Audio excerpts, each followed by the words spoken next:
paz do Senhor Jesus, meus amados e queridos irmãos. Estamos aqui para mais um vídeo para a glória de Deus. Bom, meus irmãos, já peço que você já deixe seu like, já se inscreva aqui no canal, já compartilha para as pessoas que gostam de ouvir sobre a palavra do Senhor Jesus e conhecer mais sobre ela, estudar também sobre ela, né? Porque a Bíblia, ela não somente é para ser lida, mas ela também é para ser estudada. Amém? Bom, a devocional de hoje, meus irmãos, não é muito uma devocional, mas é mais uma curiosidade bíblica. É uma curiosidade sobre o véu do templo. Você já parou para se perguntar qual é o motivo do véu do templo ter se rasgado do alto até embaixo? Hoje nós vamos aprender isso. Bom, antes de falarmos sobre o véu do templo, vou citar aqui dois exemplos de pais que, quando perderam seus filhos, eles faziam o quê? Era um costume judeu. Quando um pai perdia o seu filho, né, quando seu filho era morto, era assassinado, simplesmente morria por alguma causa, ele rasgava as suas vestes mostrando a decepção, mostrando aquela tristeza. E eu vou citar aqui dois exemplos na Bíblia. Um é sobre Jacó, né, que quando seus irmãos, né, entre aspas, matam o seu irmão, jogando ele ali no calabouço, e aí jogam um sangue ali falso que não era dele. E aqui Jacó faz o quê? Jacó rasga as suas vestes em tristeza ao ver as vestes de José sujas de sangue. Outro exemplo também e esse exemplo se encontra em Gênesis 37, capítulo 37, versículo 34. O outro exemplo também se encontra no livro de 2 Samuel, capítulo 13, versículo de número 31, onde o seu filho Aminon, mandado por Absalão, é morto. E o que Davi faz? Davi também rasga as suas vestes. E esse exemplo aqui, né, de Aminon ser morto pelo seu próprio irmão Absalão, a gente pode ver que desde o princípio, lá em Gênesis, quando Caim mata Abel, a gente vê que os irmãos estão sempre se matando. Então, a gente vê inúmeros exemplos na Bíblia, como José, né? Como José foi jogado no calabouço, foi vendido pelos seus irmãos. Até o próprio Jesus também foi repudiado pelos seus irmãos. E a gente vê que desde o princípio, os irmãos sempre estão querendo matar os seus outros irmãos. Então, já venho também deixar essa pequena reflexão aqui para que a gente venha não matar o nosso irmão, né? Falando hoje espiritualmente, não matar o nosso irmão espiritualmente, não matar o ministério dele, não matar aquilo que ele está fazendo na igreja, não matar a vocação dele, não matar aquela sede aquilo que ele está fazendo para o reino do Senhor, né? Se o Senhor te chamou para fazer algo, faça aquilo que o Senhor te chamou e não fique olhando para o ministério do irmão.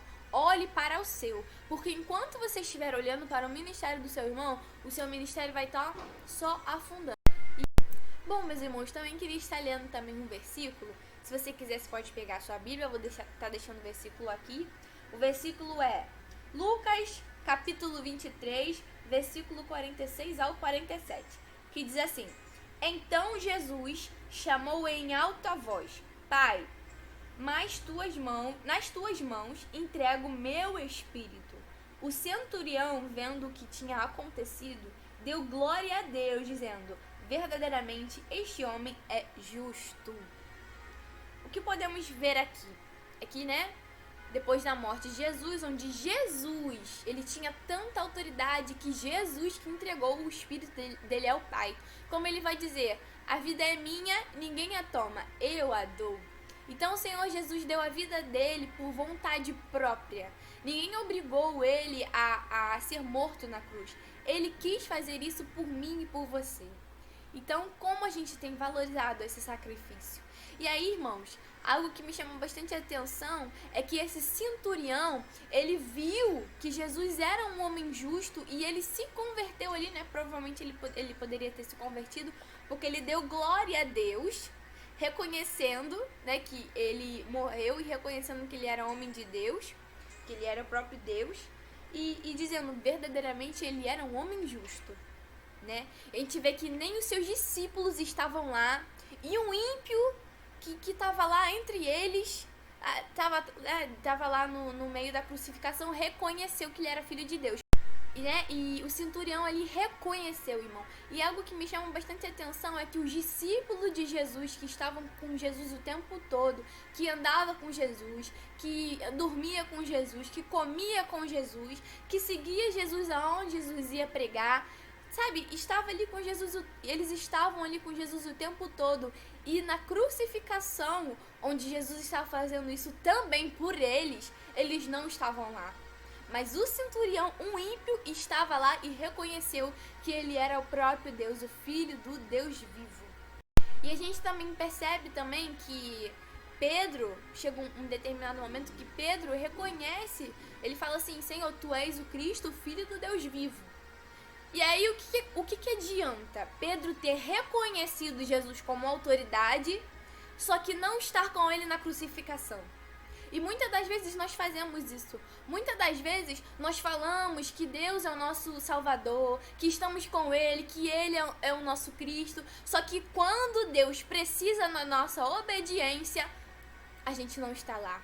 Quando Cristo precisa que a gente faça alguma coisa, nós nunca estamos lá para obedecer o chamado dele. Então que a gente venha obedecer aquilo que ele está falando para mim e para você. Mas o que está, Sabrina, e sobre o véu? O que o véu tem a ver com tudo isso que você está falando? Bom, vamos lá, meus irmãos. Como eu falei para você, que todo pai, quando um filho morria, ele rasgava as suas vestes em prol de tristeza. Jesus, quando morreu na cruz, o que acontece? O véu do templo se rasga de alto a baixo. E não somente o véu do templo se rasga, mas acontece ali um terremoto, onde o terremoto vai até nos sepulcros, e as pessoas que estavam dormindo, pelo menos a minha versão diz que eles estavam dormindo, foram ressuscitadas. E o que eu entendo disso?